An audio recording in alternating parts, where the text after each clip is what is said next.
Uh-oh.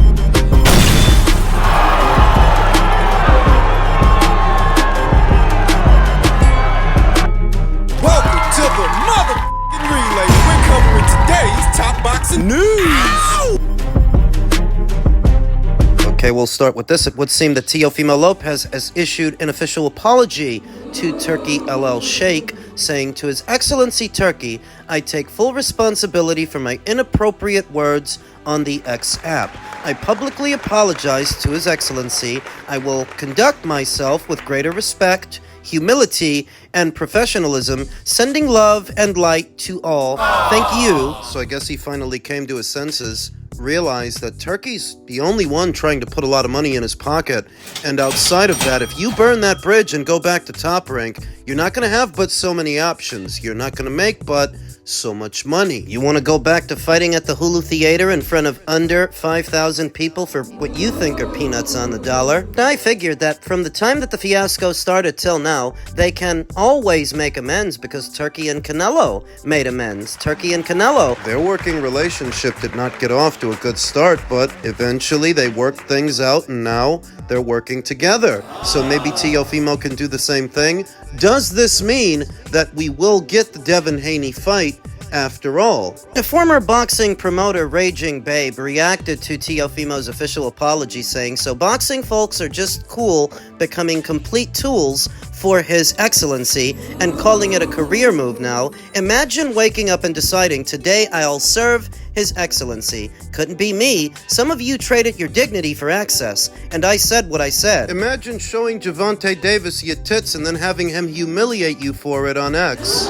If my memory serves me, about 3 or 4 years ago, Gervonta Davis laid into this Raging Babe character, who he said was taking her top off for access, was showing him her goodies. Imagine a failed promoter within the boxing space castigating others for doing what is right for their careers and for their families, for their bank accounts. Imagine thinking that fighters are humiliating themselves by working with Turki LL Sheikh when you were humiliating yourself to stay in Gervonta Davis's good graces, and he exposed you. Why do so many Americans think there is something inherently wrong for working with Turki LL Sheikh? You didn't say that about Al Heyman and his fighters, so many of them towing the line and kissing his ass. But you now think there's something wrong with kissing turkeys, if you even want to call it that. I wouldn't. I just think American fighters are childish and disrespectful. All the disrespect I saw was coming from Teofimo. What, if anything, did Turki do to publicly disrespect Teofimo? Because the money for Devin was not the same as the money for Boots? That's the story. That's supposed to be why Teofimo Lopez blew a gasket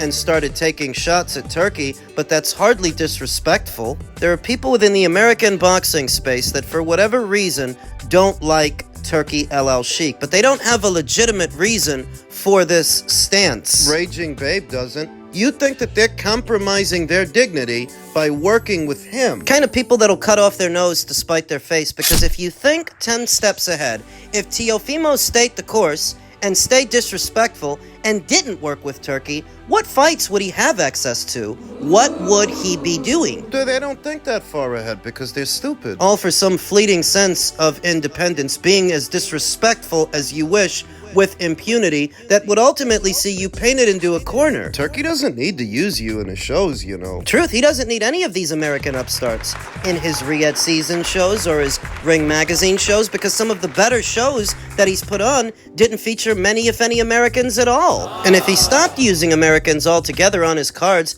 I wouldn't bat an eyelash over it. And the Americans themselves? If they're so against working with Turki LL Sheikh, let them put their fights together amongst themselves. But therein lies the dilemma. They've had ample opportunity to do that. All they do is argue with each other online and not fight. I guess that's how Raging Babe likes it. That's how she'd prefer things stay. That's what you're advocating for. Without a generous benefactor to regularly overpay these prima donnas, these pretty little princesses, left to their own devices, nothing would get done. Absolutely nothing. The house is on fire here in the United States, and these opinionated idiots can't be bothered to grab a fire extinguisher or a bucket of water to put it out. They would rather the whole thing burn. Burn to the ground before they'd straighten up their act. Burn to the ground before they do something productive. I don't know exactly what's going to happen next, but perhaps there is still hope for Teofimo Lopez versus Devin Haney fight now that Teofimo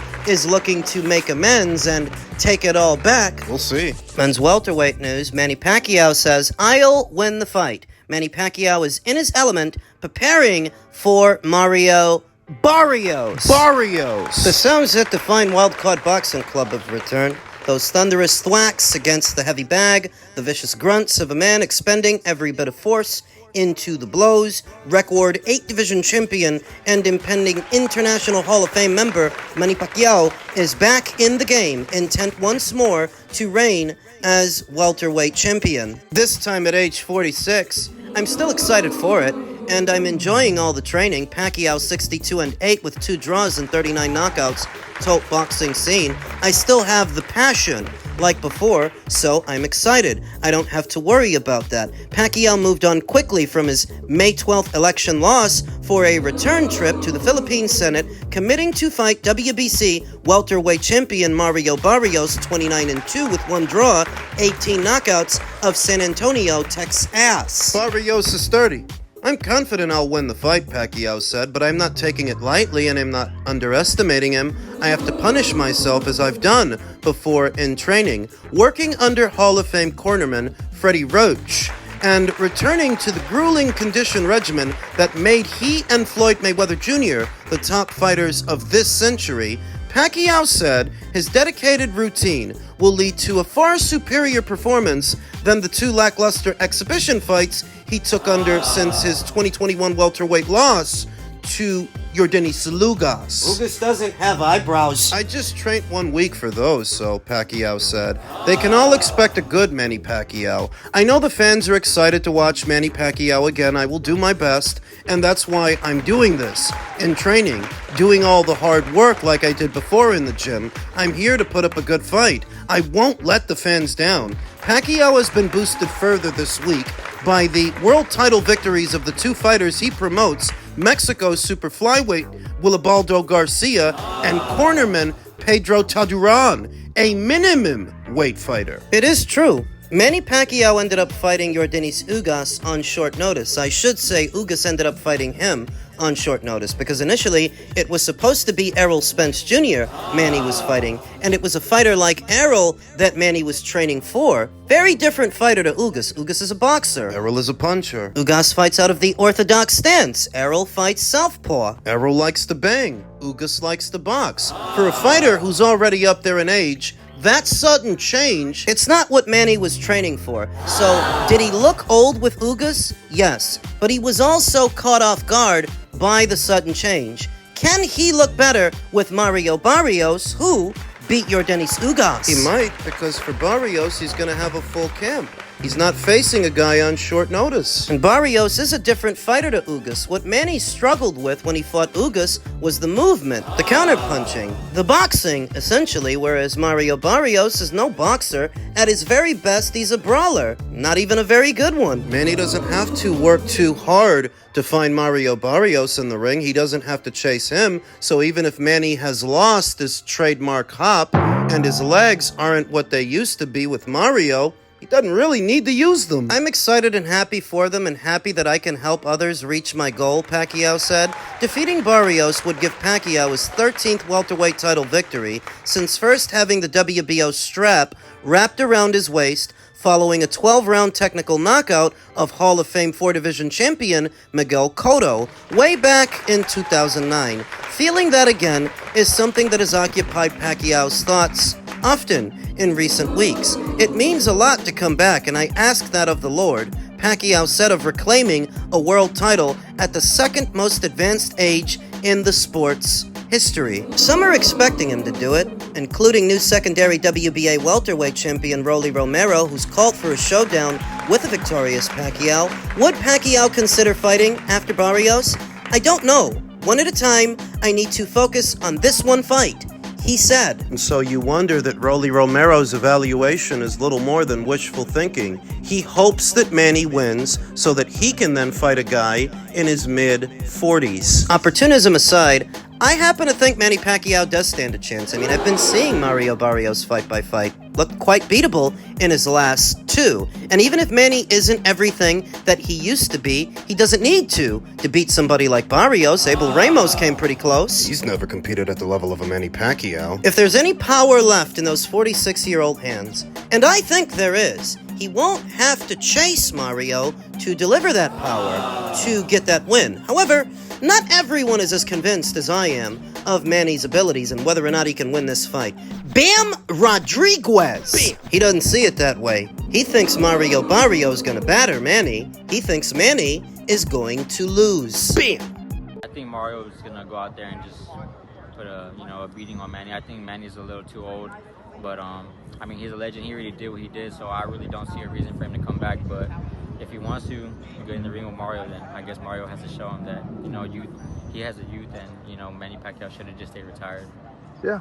I mean, that's what a lot of fans are saying, Yeah. and are still kind of disbelief. But even looking at social media and the fans, they're thrilled just to see him back. So Yeah. just to have him in the ring, and then Yeah. fighters at that age are not competing. I think that just says a lot about, the type of fighter Manny Pacquiao is, the stardom he has.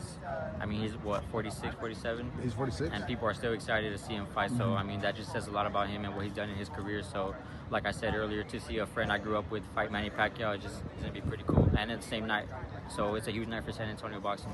Bam was not as wide-eyed or optimistic when it comes to his evaluation of the fight. Manny Pacquiao's ring return after 3 or 4 years away from it, 46 years old, against his old buddy. So I suppose there is an element of partiality to be addressed in Bam's evaluation. He seems to have a rooting interest in Mario Barrios because they're old friends. Though it's not just X's and O's here we have to evaluate. There is the seamy underbelly of boxing. What benefits the PBC more? If Mario Barrios has the green and gold, or if Manny has the green and gold? You're telling yourself, here comes Ring IQ with the conspiracy theories. Before you accuse me of being a conspiracy theorist, consider what Charlo said this past weekend before his fight against Cornflake LaManna about match fixing. About what he's seen with his own two eyes. These are his words, not mine. Jamal, you actually, when you were talking about with Thomas, hey, I'll let you go 10 if you want.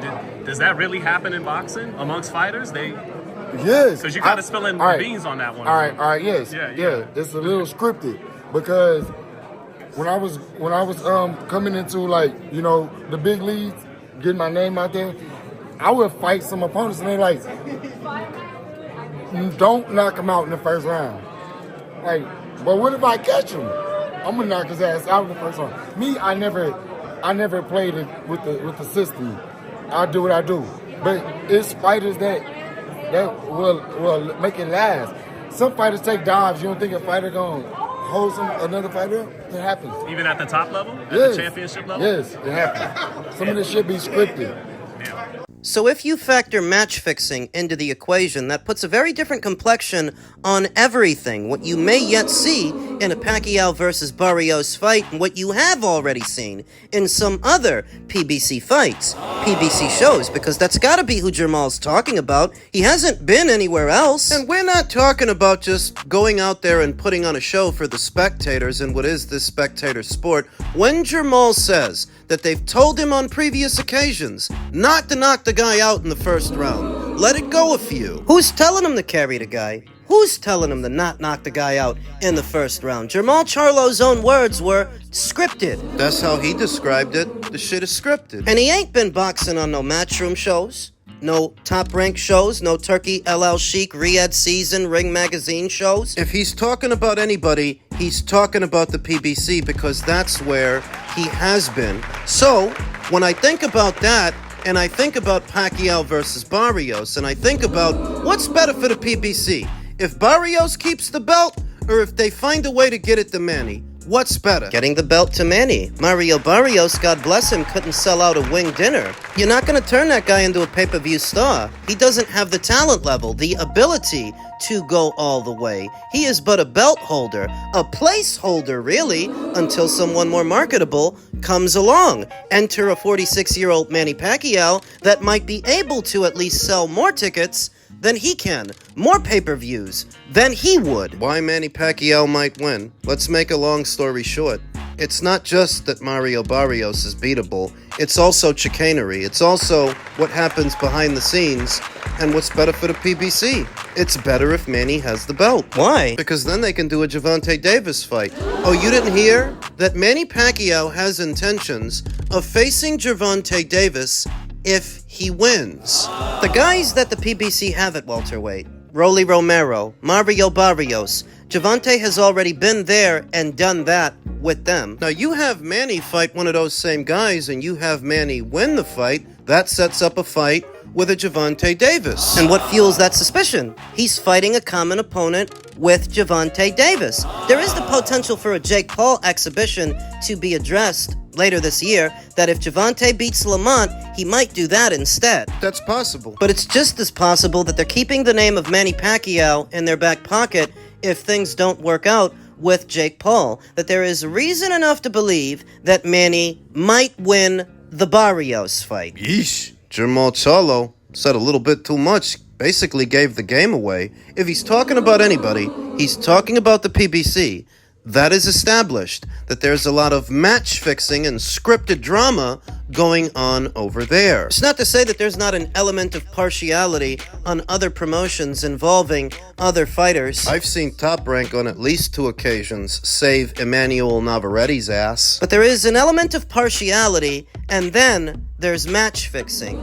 Then I look at one as being a little bit more egregious than the other. Favorable officiating as opposed to deciding beforehand who is going to win. Like what we saw in Romero versus Barroso. You think they didn't decide beforehand that by hook or by crook they're going to get Rolly that WBA title? I literally told you ahead of A time. lot of that stuff at the PBC, that ain't boxing. I'll go as far as saying that Cornflake LaManna yesterday did not show up to win. Did not show up. Like he didn't show up at all, you know? You're saying that he carried Jamal Charlo? I'm saying that he understood what he was there for.